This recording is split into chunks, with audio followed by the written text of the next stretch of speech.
Good evening, and thank you for joining tonight's webinar about the new mandatory classifications for gambling-like content in video games. My name's Jordan MacArthur, and I'll be facilitating this session on behalf of the Social Deck in collaboration with the Department of Infrastructure, Transport, Regional Development, Communication, Sport, and the Arts. I begin tonight acknowledging the traditional custodians of the lands on which we're all meeting today. Appreciate that's virtually and varied for most of us. I'm speaking to you from the country of the Awabakal people in Newcastle, New South Wales.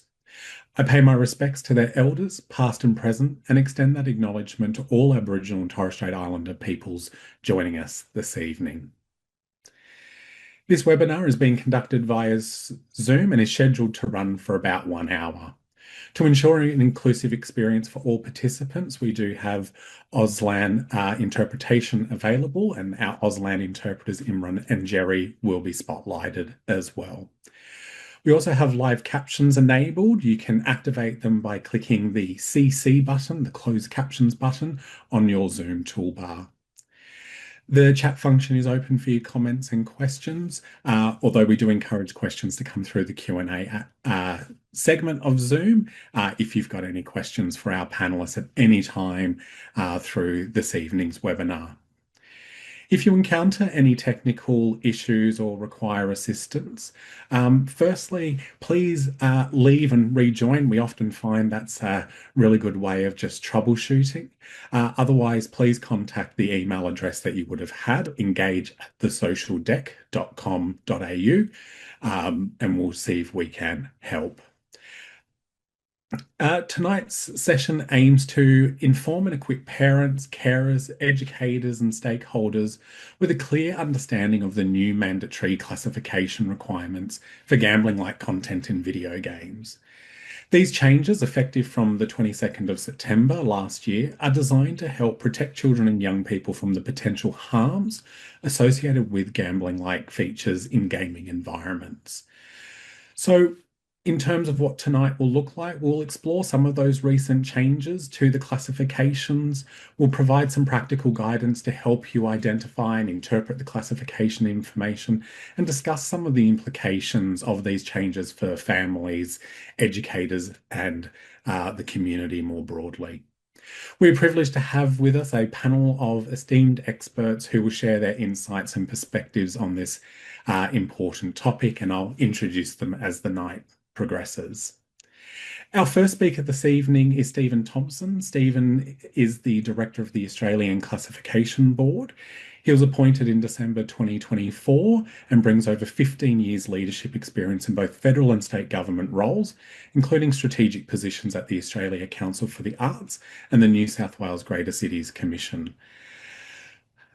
Tonight, Steve will provide an overview of these classifications and some of the rationale behind them, as well as discuss the implications for parents, carers, and educators, and some of the resources that are available as well. Please join me in welcoming Steve. Thank you so much, Steve. I'll throw it over to you. Thank you, Jordan. This is Steve Thomson speaking. Lovely to meet you all. As Jordan said, I've been at the Classification Board as Director since the end of last year. One of the first pieces of work that I was engaged in was the reforms to the classification of gambling-like content in video games, which came out at the end of last year. So I'll just run you through some of the key features of those reforms, and then we can look at some of the hints and tips for parents to check in with classification when you're trying to help make informed decisions about what your family are doing with their time when they're online playing games, in the cinema watching movies, or indeed reading books. All those things are covered by the work of the Classification Board. So we might jump in if that's okay, Sam. So the first thing to flag is, as we all know, especially as parents, video games are playing an increasingly large part of young people's lives. There's lots of good things in video games. They're accessible on many different platforms: mobile phones, consoles, tablets, PCs, etc. And it's really a key part, I guess, of how kids are growing up and what they're experiencing at the moment. With the great experiences you can have in games, there are some potential harms in there, which these new reforms that I'll talk you through are designed to inform people about. So the key one we're looking at today is the emergence of gambling-like content in video games. And I'll just run you through what that is and how we've changed the classification process to raise awareness of this issue. So gambling-like content, it means games that have features that mimic the mechanisms of what you would expect to see in real-life gambling scenarios. There's two key elements that we need to understand. The first is the loot boxes, and then the second is simulated gambling. And they're not always obvious. So I'll run through a couple of examples here so we can understand exactly what we're looking out for.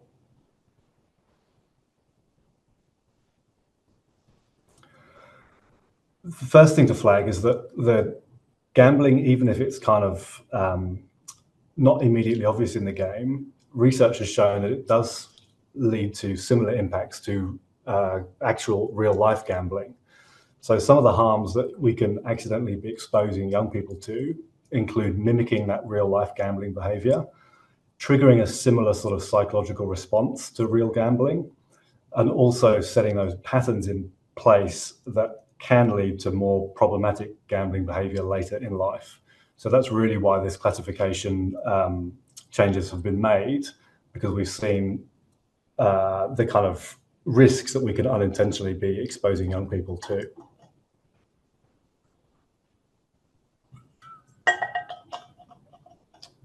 Thanks, Sam.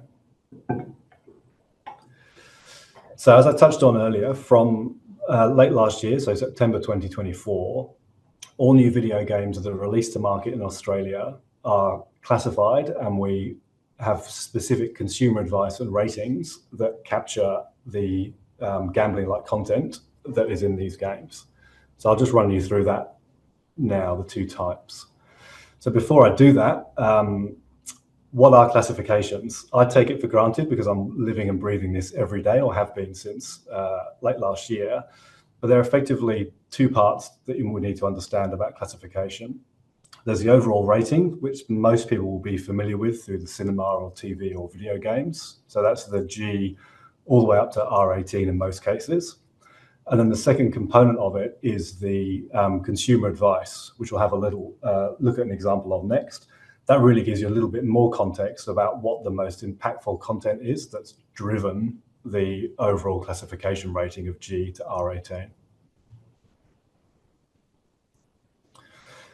So here's an example of a classification image on the right-hand side. You've got the overall classification rating, and then what I was talking about just now, the consumer advice on the right.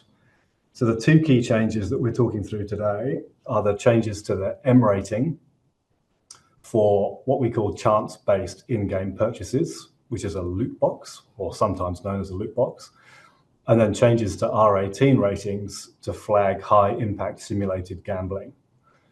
The loot boxes I'll run through in a bit more detail next because they're a bit tricky to get your head around, but the simulated gambling is effectively the sorts of things you'd expect to see in a casino or a sort of pokie machine style environment. It's not always the sole purpose of the game, but it may be sort of hidden in the storyline somewhere that those kind of functions can be accessed.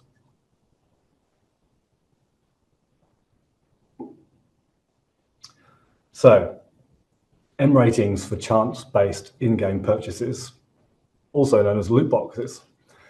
The best way to think about these, if you're not sort of up to speed with them, is a bit like a lucky dip. So effectively, kids can be playing a normal-looking game, might be a sports game, and there might be there'll be a mechanism in there where they can spend some money to unlock something that they don't know what it is at the point of purchase. So it could be a new type of weapon or a new outfit, but without knowing exactly what it is, they've got to pay money to unlock this lucky dip. There's different language in play in this sort of mechanism. So if you hear children sort of talking about these mechanisms, things like a mystery crate, a pack, a treasure box, that sort of language really means something just like a lucky dip in a fairground that you don't quite know what you're going to get. So that's a chance-based in-game purchase, and that will always have an M rating and the consumer advice of chance-based in-game purchases.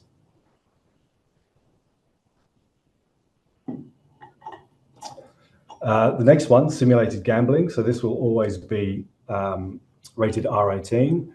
This can be found in mobile games, social media apps, or even within video games. And it can include mini sort of side stories. If you've ever played a game where you're on one kind of storyline and there might be a little sideways move into something that involves a slot machine or some kind of gambling mechanic, that's the sort of gameplay that constitutes simulated gambling and will be called out in the consumer advice. It really looks like a normal kind of adult gambling mechanism that you would recognize. And again, with the loot boxes, it can have that similar sort of psychological impact of real life gambling.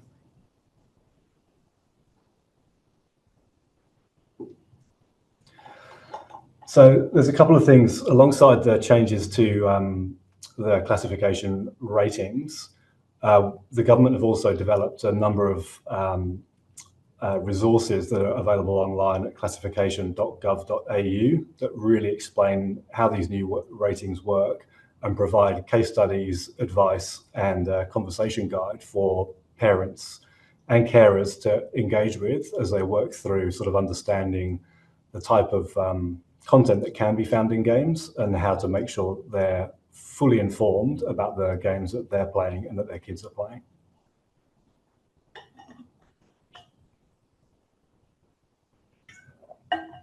So yeah, hopefully that was a reasonable sort of run through of the steps that we've taken to ensure that gambling-like content is kind of front and center, and people can make informed choices about what they're playing and what people in their care are playing. Really, the key driver for the classification board is for families, parents and kids to be able to make informed decisions about what they read, watch and play. And this key call out for gambling-like content is an important part of the reforms that we've been working through over the past year or so. Jordan speaking. Thank you, Steve, for that really informative presentation. I think it gives a really good snapshot of sometimes what is sort of very, as you said, sort of foreign part of classifications and consumer advice. I think it's been a really good, insightful presentation to see how it's changing. Well, we might start introducing our panel discussion where we'll hear a range of perspectives on the impacts of gambling-like content in video games from Steve, as well as from child safety, parenting to human rights and regulatory perspectives. So I'd invite our panelists to join us. I'll give a brief introduction. So first we have Sarah Davies, who is the Chief Executive Officer of the Alannah and Madeline Foundation. Sarah spent her career advancing social impact with over 30 years of leadership across the non-profit and corporate sectors. At the Alannah and Madeline Foundation, Sarah leads work that champions the rights of children to live free from violence and harm, including digital threats. Her expertise in child safety and well-being, especially in the online environment, will be really central to our discussion this evening. So welcome, Sarah. Next, we have Lorraine Finlay. Lorraine is the Human Rights Commissioner at the Australian Human Rights Commission. Appointed in 2021, Lorraine has a strong background in law, public policy, and human rights advocacy. Her work focuses on protecting individual freedoms while balancing community responsibilities. Lorraine brings a really valuable human rights lens to the topic of what we're talking about tonight, gambling-like content, as well as the rights of children in gaming environments as well. So welcome, Lorraine. And finally, we're really pleased to have Gen Muir with us. Jen is a parenting educator and author. who is also a speaker and qualified social worker. Jen works closely with families to strengthen relationships and foster emotional resilience in children. Her practical research-informed advice helps caregivers navigate the digital and social challenges with confidence. Jen's focus tonight will be on how families can respond to changes in game classifications and support having or establishing healthy gaming habits. So welcome to you all. Thank you so much for joining. Sarah, I might start with you in reflection of Steve's presentation, and because you work directly with families in your role at the Alannah and Madeline Foundation. Thinking about some of the harms, what kinds of emotional behavioral impacts are you seeing children, exposed to things like loot boxes and simulated gambling that Steve spoke about? Thanks, Jordan, and thanks for having me. Look, when we play games, we want to relax, we want to learn, connect with friends, test our skills and have fun. And of the young people we work with, they've all told us that the internet is fun and they like going online and they love gaming. They enjoy playing games and they enjoy interacting with others during games. But they do have concerns. So, for example, they tell us that they're concerned about messages from strangers, hacking within games, and scary content. And many young people are also saying that some of these common design features that Steve talked about are leaving them stressed and frustrated. And if you want to know more, there's actually a really fabulous study from the Consumer Policy Research Centre and Monash University, which was published in March this year, called Playing the Player. And they identify a lot of the deceptive practices or kind of dark patterns that are deliberately built into many digital and tech experiences, and especially games, which are designed to influence and drive our behaviour and choices in ways that are not generally in our best interests. Now, not all games have these dark patterns, but without proper consumer protection in Australia through standards and regulation, so for example, without having things like maximum privacy settings by default for children, it is a bit of a free-for-all. And that makes it much harder for parents to discern, which are quality products and which ones are exploiting and potentially harming our children. So children tell us that when games are designed well and safely, they describe them as fun, relaxing, creative, lively, makes me feel better, I like to prove myself, and it gives me confidence. And we know how popular gaming is with children. Research tells us that over 90% of children are playing games at 12 and 13 years old. And of this, 30 to 50% are playing daily. And in our work with younger children, by year 3, all students report having been on the internet, mostly for games. And 2/3 of foundation or prep students tell us they know how and where to download games, and 1/3 of them have used in-game chat functions. So the common risks are that digital games that limit play and demand attention and energy or time or money can be predatory and they can be exploitative. And these experiences are leaving children feeling frustrated. So I'll use some of their words to describe what they tell us. Younger children tell us they hate being tricked. And older adolescents say the same thing, but with kind of much more nuance and insight. So an 18-year-old young man has told us, games create an emotional vortex of dopamine. You get sucked down, constantly chasing positive reinforcement, while in reality hating the experience moment to moment. The younger children tell us they sometimes have nightmares. 15% of primary school children have told us, I can't stop using technology even if my neck aches, I have sore eyes and headaches. Over 1/3 of primary students and 2/3 of secondary students have told us that they have spent far more time and money in gaming in order to keep feeling the same excitement.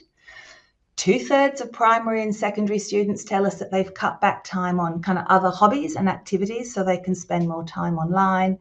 2/3 of all students tell us they've done poorly on homework because they spend too much time doing things online, and about the same say that they've experienced serious conflict with family and friends.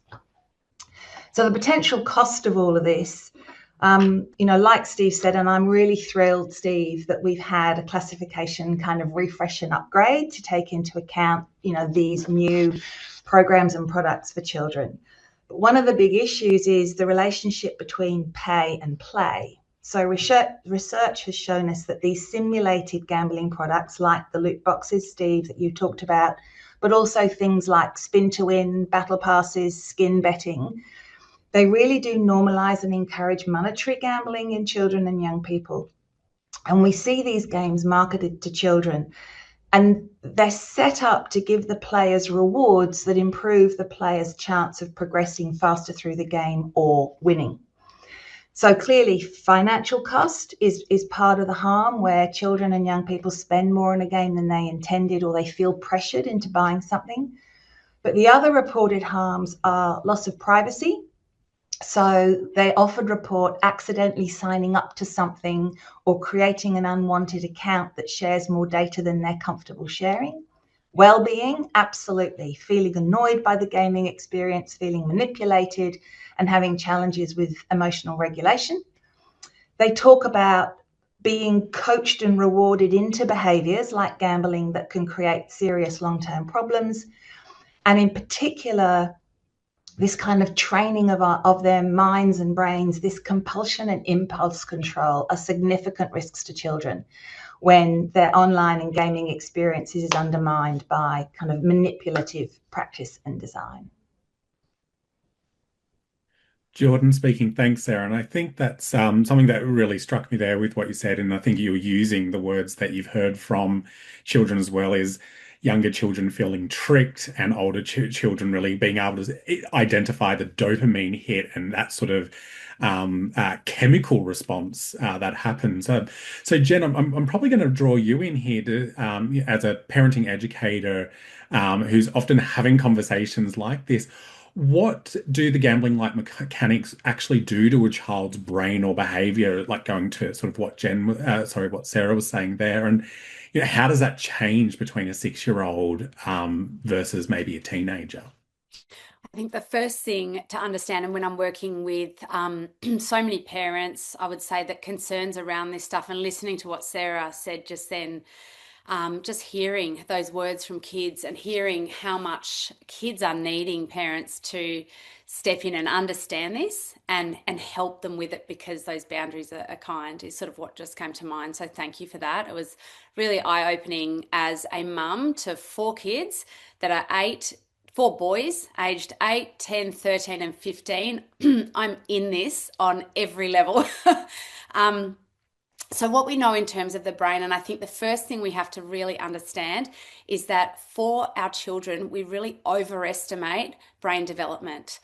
We underestimate their physical capacity often in life, and we overestimate their emotional capacity. And what we're talking about is the prefrontal cortex in a child's brain. It's not fully formed until 25 to 28 years of age. And so what we have is this really vulnerable, emotional brain that feels things and experiences things quite differently. So when I hear about those ideas that Sarah's talking about, this idea that gambling is within these games, then it makes sense that the behaviors that parents are reporting to me and what I've seen in my home are going to feel really intense. So because that prefrontal cortex is not fully developed, what we're going to have is very extreme reactions to gaming.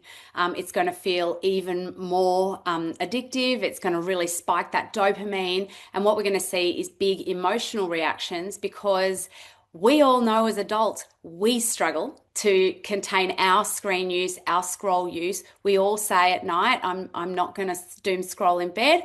And we do it anyway because this stuff is addictive. And so then if we're going to put this in the hands of our kids who really don't have that capacity to stop doing something they're enjoying and do something that is less enjoyable. So we all know if we go up to a child and say, it's time to stop watching TV, or it's time to stop gaming and brush your teeth, come to dinner, go to school, we're going to get a big reaction.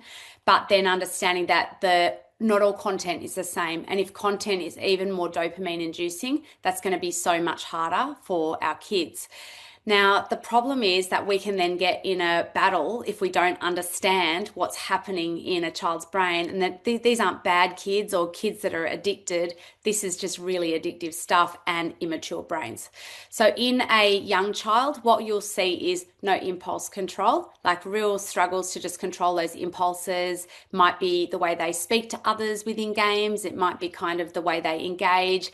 And what you'll also see is obsession and constant begging. So kids that are just really, really obsessed, all they can talk about, all they can think about because of that dopamine hit that's just in their brain.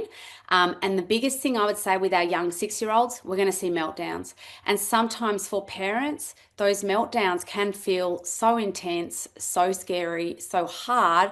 We might just sort of allow that thing because we either don't feel like we've got the skills, or it's just too much to manage in the context of daily life, or it feels too intense. In older kids, and I'm going to be very honest and say I've experienced this firsthand, we can see sneaky behavior. So we can set the rules and we can think we've got everything in place. And it's not that they're bad kids. It is that this stuff is really addictive. And so they're going to go around us. They're going to download things against our permission, or they're going to get things out of the locked box. They might overspend. They might choose gaming over real life. And those things would be really hard. And all of these things, for me, it's just parents really understanding what Sarah just talked about the risks, understanding that it's not that you've got a bad kid, it's that we have this really immature brain that takes a lot of time to develop, and that while kids are developing, they really need our help, particularly when it comes to this stuff, in order to keep them safe. And so we'll talk more about how to do that as we go on, but I might stop there. Jordan speaking. Thanks, Jen. I think it's some interesting insight there in terms of just, and what we know about brain development and the brain, the frontal cortex, as you say, doesn't really settle until the mid-20s as well, let alone in the early days.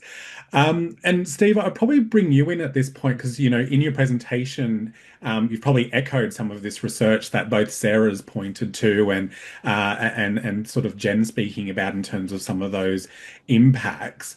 What do you think would surprise parents most about what this research has said from some of the research you've seen? Well, there's a couple of things that stand out for me. I think probably the first thing is just that the gambling mechanics are not immediately obvious. So I think the fact that some of these features are they're not front and center of the game design. So you might think that your kids are playing relatively kind of innocent content, and for 95% of their playing experience, they will be. But if there's something like a loot box in there, you just don't know it's there. So that's the first thing. And then the second thing is that such an innocent sounding thing can still lead to the kind of impacts that you would associate with normal gambling, which everyone is completely aware is not a great thing for young people to be doing.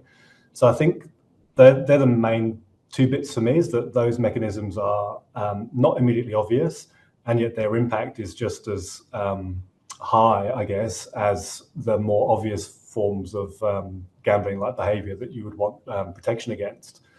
I think to the point, I think it was Jen was sort of mentioning that kind of you've got the incentive in the loot box space to buy upgrades and to have your progression kind of potentially rewarded through interacting with the mechanisms. So that's another way of kind of normalizing that idea that I want to pay to kind of maybe upgrade. I might not get it the first time, so I'll keep coming back, and you've just got that risk of developing that pattern of behavior, which you would associate with more sort of problematic gambling behaviors later in life. I think another couple of things I wouldn't mind just touching on is, Sarah, you were mentioning about the kind of chat functions and the online interactivity. So that's another function of games that we call out in the consumer advice through the classification ratings. So when you're looking at kind of games through the online portals or in store, if there is that kind of chat function, it will be called out in the consumer advice in the same way that we're calling out simulated gambling and the randomized in-game purchases. So I wanted to touch on that because I know that interactivity is a big part of what, as parents, we need to be on top of and helping our kids kind of navigate. I think the last thing I'd say is that on the kind of simulated gambling, where we're not necessarily gambling with real money, to me that's more obvious that it's going to look like gambling and it's going to have the same impact. But it's just worth flagging that even though real cash is not necessarily involved, again, kids that are getting used to a kind of poker in a Western type game, it is just going to have that same kind of impact as if they were playing those games for real and with real money. Jordan speaking. Thanks, Steve. And yeah, thanks for those, the reflections around it, as you say, that sort of normalization and the fact that sometimes for a lot of parents, it can feel quite hidden in a game that would otherwise maybe seem okay as something to play in the house. Lorraine, I'm curious around your thoughts from a human rights perspective, and we've heard a little bit about the rights of children and then that tricky balance and the role of parents as well. From your perspective, why is it so important to address gambling-like content in video games, particularly for children and young people? Oh, thanks so much, Jordan. And can I just say it's such a delight to be here, both in my professional capacity as the Australian Human Rights Commissioner, but like Jen, I'm in the middle of this. I'm the mum to a 13-year-old boy and a 10-year-old girl. And just the conversation we've had so far, I found really helpful in terms of, understanding the role parents play, because we are front and centre of this, but it's really important to realise as a parent that you're not alone and you don't have to navigate this in your own little, silo without being able to have tools and resources and others that you can draw on. And from a human rights perspective, this is so important because, well, firstly, children have human rights. They have all of the same human rights that adults have, but something that we often forget, because of what Sarah was saying about the particular vulnerabilities of children, there's a particular emphasis in the human rights framework placed on ensuring that children are protected from exploitation and harm. So for all of the reasons that we've all been talking about already in terms of the impacts that gambling-like content has on young people, it's really important to realise that this isn't just an issue of consumer protection or, giving parents the right tools. It's actually a human rights issue about ensuring that we strike that balance between empowering our kids to engage in digital culture and having the benefits of that, but also protecting them from exploitation and harm. And that's a really tricky balance to strike, but it's ones that our kids really need us to get right to ensure that we're, helping them to navigate these spaces safely and responsibly, but protecting them from the really serious harms that are out there. And that when we're talking about young kids at, different stages of development, it's so, so important that aspect of safety by design and building human rights into product design, deployment and use is absolutely critical. Jordan speaking. Thanks, Lorraine. I think that was a really good summation and probably nice segue to the next part as well, in terms of you said something there around helping navigate while protecting, I think is what you said. And I think that's a really important part that we can look at, as you said, the tools and so forth, but it is really about that sort of co-empowering approach between parents and children having that conversation. So what I might do then is I might, come back to you, Steve, just in terms of some of the work the government's been doing. How can parents check if a game has gambling-like content? What should they look for on the label, and what tools exist to help make safer choices? Yeah, Steve speaking. It's a great question, Jordan. And I think just to pick up on what Lorraine was saying, that kind of supporting kids and parents to make informed choices about how they interact in this space is really what we're focused on at the Classification Board. Because I think it is worth flagging that, as we all know, video games are a part of kids' lives and they're going to be on them a lot. A lot of their friendship groups are on them. A lot of them play games to be with their friends. So I think it's an important call out that what we're trying to do is put that kind of scaffolding and protection around the children and parents to make sure that we can engage with this material responsibly. So I'm happy to hear you say that, Lorraine, because it feels well aligned with what we think of in the classification universe of trying to help people make an informed choice, but not necessarily, carte blanche, you cannot engage with this thing. So in terms of what you can do to make that informed choice, like I said, since the end of last year, the gambling changes have made it really, really clear on the product. When you see the classification rating, and it'll be on the kind of the tile on your online purchasing store, you can look for that blue M and then the consumer advice of randomized chance-based in-game purchases. So that's your loot box kind of flagging the impact that might have on the players. And then for the simulated gambling, you'll always have an R18 rating, and it will say high impact simulated gambling. So that's there as your first kind of port of call. The minute you or your kids are looking at purchasing a new game, you can check that classification sticker and consumer advice to make sure you know what's inside the product. And like I said before, that includes things like online chat and interactivity. So that area of the game is captured in the classification as well. The other thing to flag is the existence of classification.gov.au, which is the national classification database, not just for games, but for films, TV shows, everything that you kind of consume through those normal media channels has been classified and has the classification rating, the consumer advice, and on some products, a bit more of a detailed breakdown of all the kind of impactful elements that are inside that product. So you can check things like levels of violence, whether there's the gambling content, and that sort of stuff is broken down as well. And then the third kind of thing is the existence of a dedicated page on the classification website that has some fact sheets, case studies, and kind of hints and tips for parents to use when they're looking at the gambling-like content in video games. Basically, there's a whole range of resources on there. And the other thing I'd say, just from a kind of parenting point of view, video games, unlike social media, you can do them with your kids. Like, we're all super time poor, but they are kind of uniquely placed that if you really are unsure about what they're up to, there's nothing, depending on how accommodating your child is, there's nothing to stop you sitting next to them and interacting a little bit with the game yourselves and asking them questions around what they're doing and how the mechanics of the game works. Much harder to do that with kind of general internet usage and social media. But I think that's another little kind of avenue, I guess, to get comfortable with what your kids are playing and bringing that kind of shared experience to bear, which can sometimes help as well. Jordan speaking. Thanks, Steve. So in your future, you'll be Minecrafting as well, or Roblox.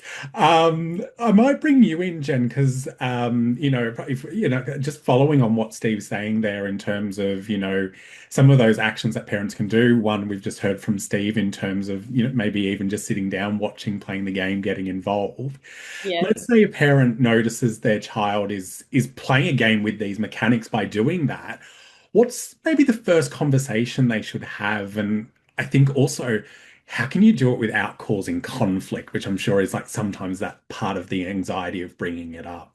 So I loved that Stephen mentioned that, because I had the most incredible experience not that long ago where my 13-year-old, I was sort of having a bit of a whinge to my partner. He's hit that grunting stage and that, teenage hormones. And I was saying, he's not helping out around the house much.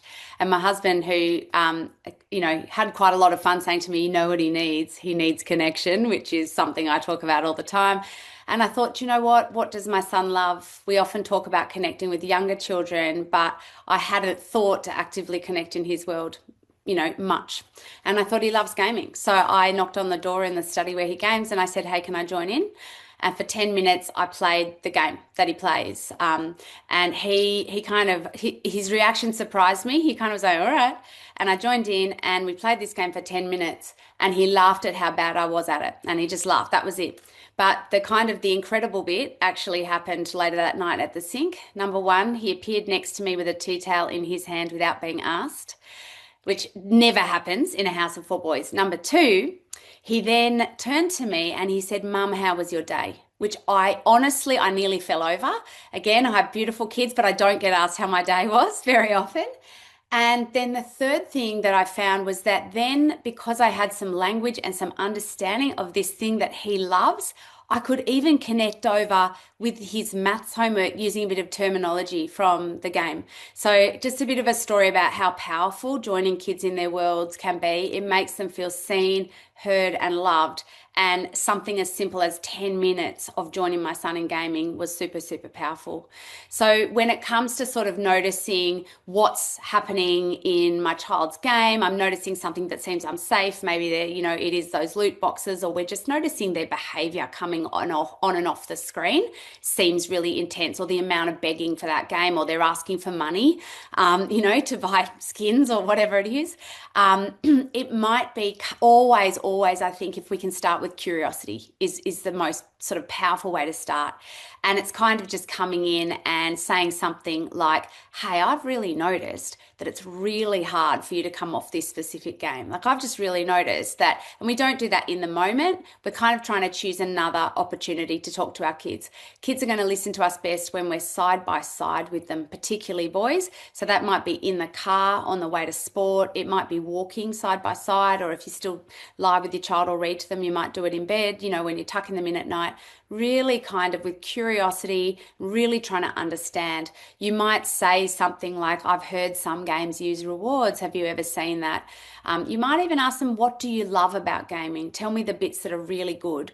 And how do you feel when you stop playing?" And you might say something like, "I've noticed this, I've noticed that."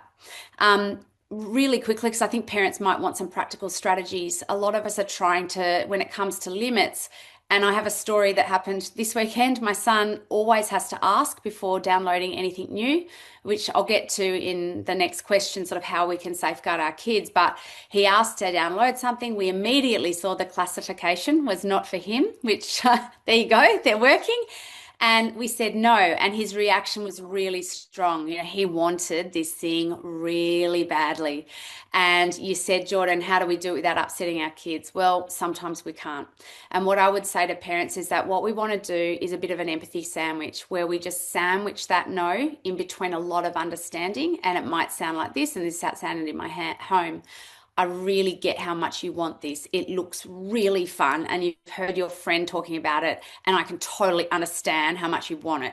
Or, "I could totally understand you want the same game your friend has. Even it sucks that I've said no," that kind of thing. It's really important when we do that empathy bit that we genuinely open our palms and show, "I'm really listening. I really understand the wish or the want that matters to you so much." That's really vital, because kids will push and push and push until they feel seen and heard. So once we do that, the next bit's going to go a little bit better, but not perfectly. The next bit is, "It's my job to keep you safe. This classification means that this isn't safe for you," or, "In our family, we're just not having this game," or, "I just don't think this one is for us." And so my answer's no. And I think clear is kind when it comes to the limit. We can sometimes get really lost in the kind of reasoning and risk and kind of like logic, and our kids just really need to hear, "This isn't happening." And then I would follow that with heaps of empathy. "You're allowed to be upset about it. I can totally understand how much you wanted it, and it's okay if you're mad." So that little sense of that empathy sandwich, those steps to a boundary, I think that can be really useful for so many parents who are trying to avoid, go to your room, and so when we do say no to something that's really kind of addictive and dopamine inducing and really looks exciting, our kids are going to have big reactions, particularly at 8, which my son is, and even at 15, which my other son is. And I think what I could really say is that if you look for just after that big reaction against you, "You're the worst mum ever," there's often a little bit of a look of relief on a child's face when you set a limit. And so if you just look for that, it's sometimes a bit subtle, but it is often there, because kids really do want us to help them with this stuff. Jordan speaking. Thanks, Jen. And I think something that you said there in terms of, and I think what you mentioned there, the empathy sandwich, I think, would resonate with probably a lot of people. Obviously, sometimes difficult to do in practice, but I think, you know, that idea, I think, is one we've heard a lot. Sarah, I might come through to you as well, just following this thread of conversation. And Jen mentioned there sort of around limits, and it made me think of boundaries. Many families tell us that they feel out of their depth or they don't know where to start. What practical steps could parents take today without being tech experts to set safer boundaries at home? Yeah, that's a great question. But I just want to say, Jen, I flipping love that response. And I wish I'd heard that 10 years ago when we had a 15-year-old, because I reckon that would have really worked with him. But I would also say, hang on in there, because I now have weekly dinner with my 25-year-old son, and we'll go for pizza and we'll talk about everything under the sun. So they come out the other side, beautiful young men. And this really echoes actually what both Steve and Jen said. In short, like the short answer to that, and these are the words of a 16-year-old young man who said this to me about 18 months ago: participate and play, don't just police.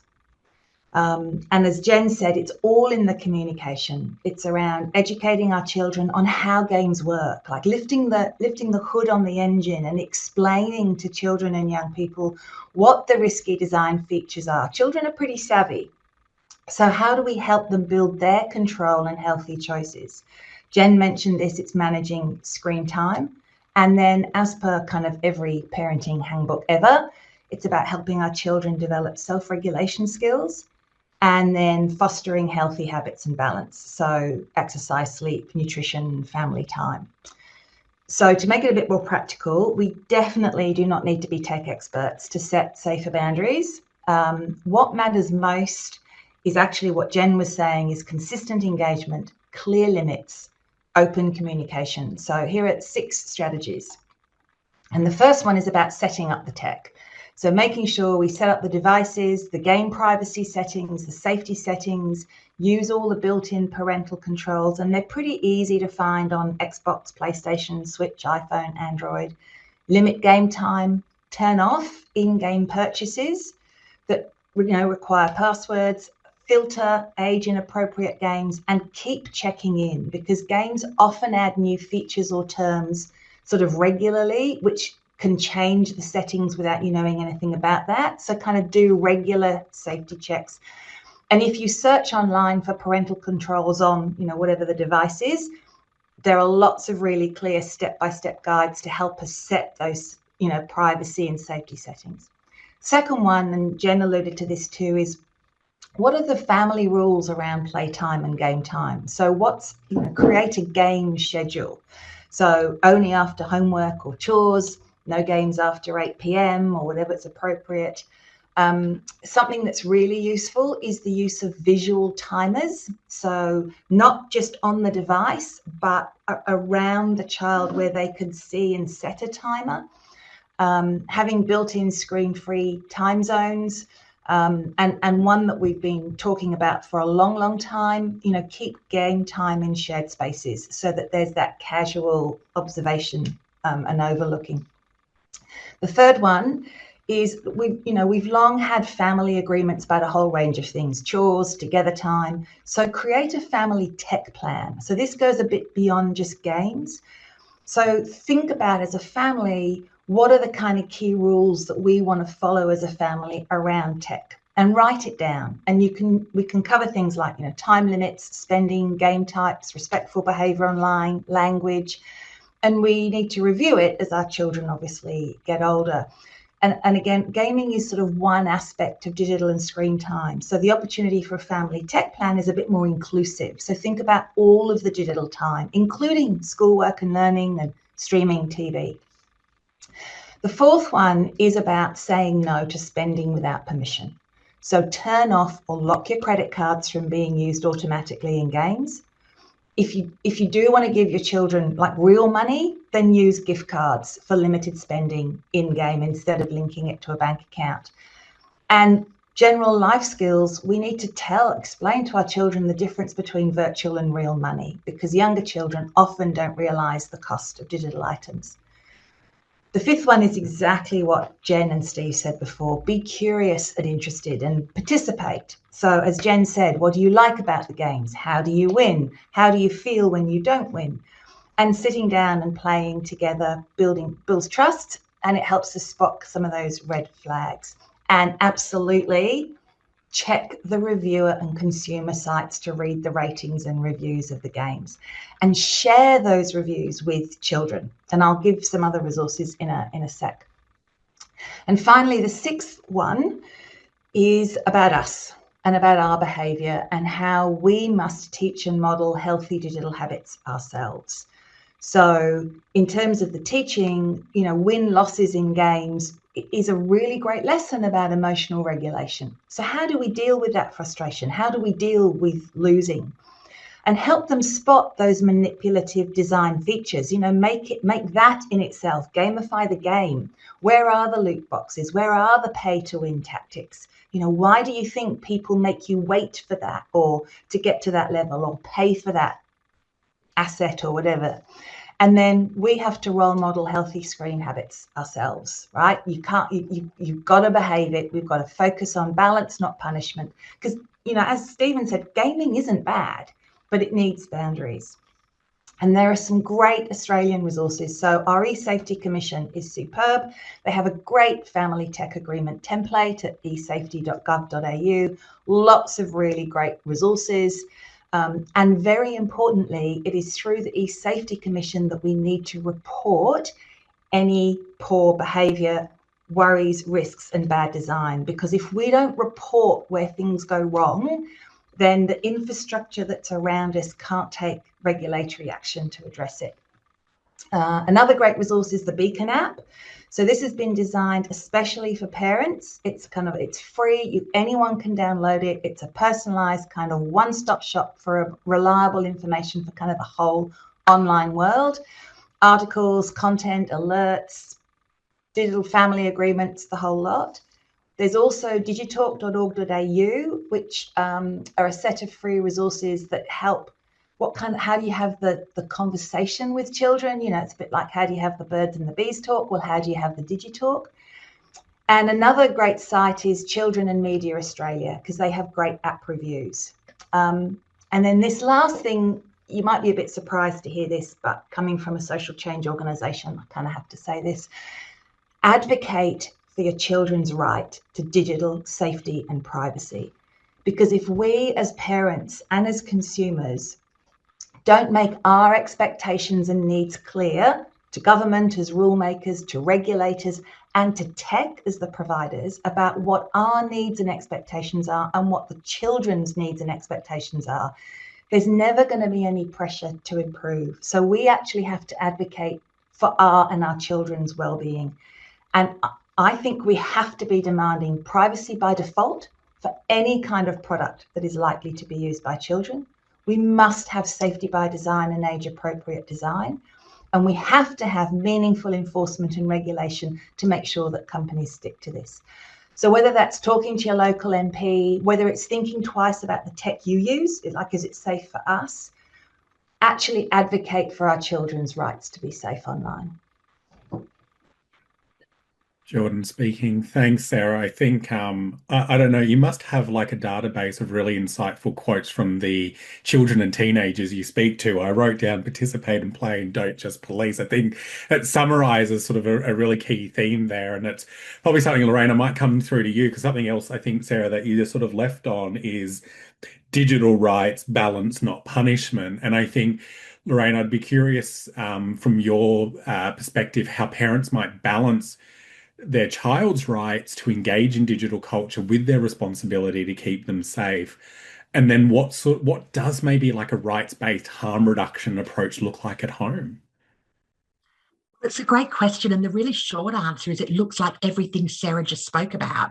So all of those tips and tricks are really useful and practical in terms of trying to create an environment where we're not waiting until things go wrong. We're actually stepping in early to set those boundaries. Again, because this isn't about banning gaming, this isn't about stopping our kids from learning what technology is and how to use it.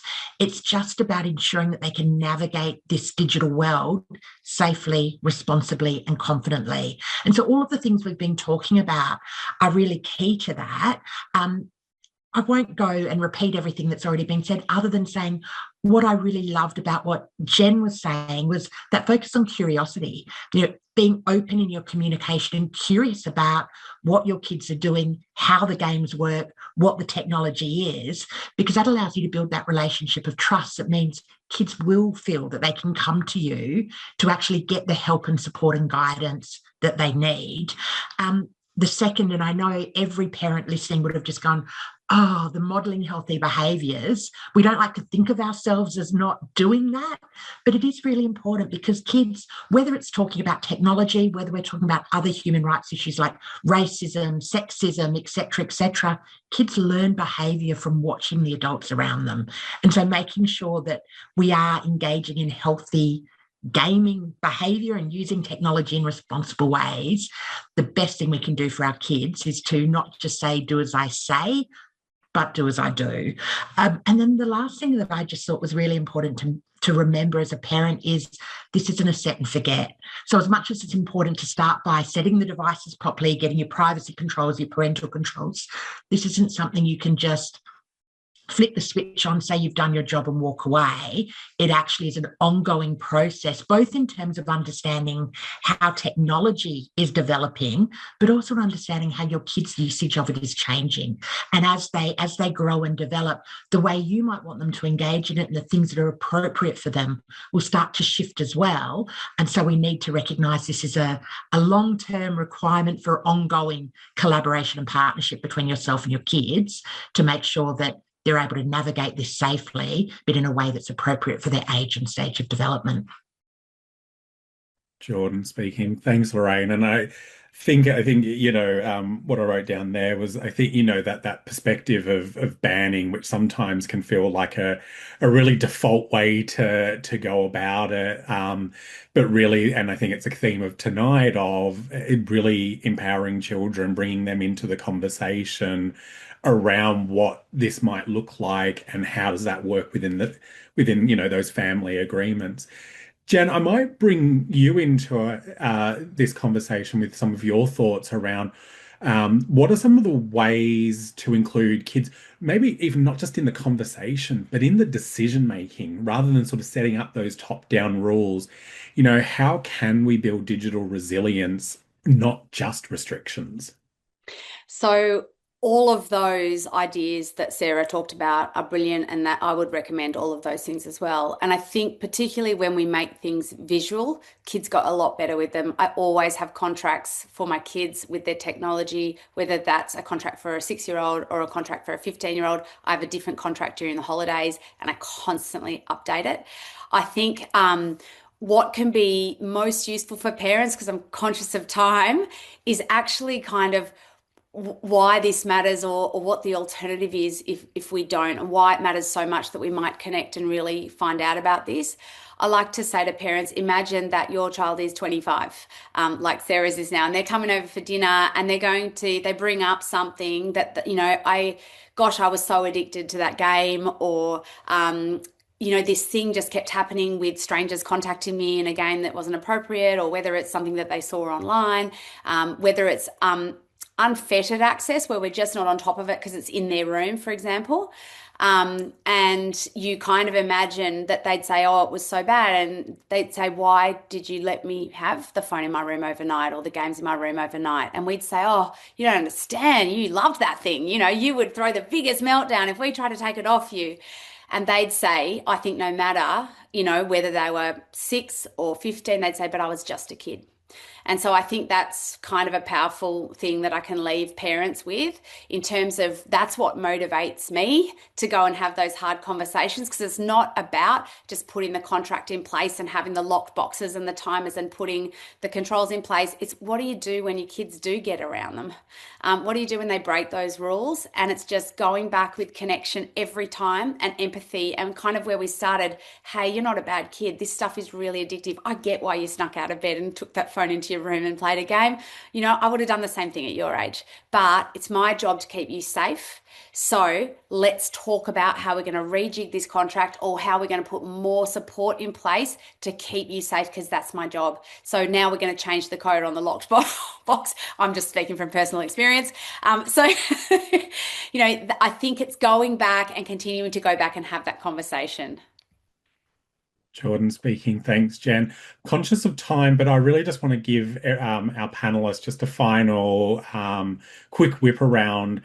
Just what's one thing you wish you knew, you wish every parent knew about gambling-like content in video games? And Sarah, I might start with you. Thanks, Jordan. Look, I think, well, there are two things. One, that it's there. Like, you can't manage something or mitigate risks if you're not aware of it. So the first thing is be aware that it is in there and that there are deceptive designs in many games. And then the second thing is we're not on our own with this. There are heaps of good resources out there. Access them and be active with it. Jordan speaking. Thanks, Jen. I might come through to you. Oh, yep. Oh, I'm still, yes, perfect.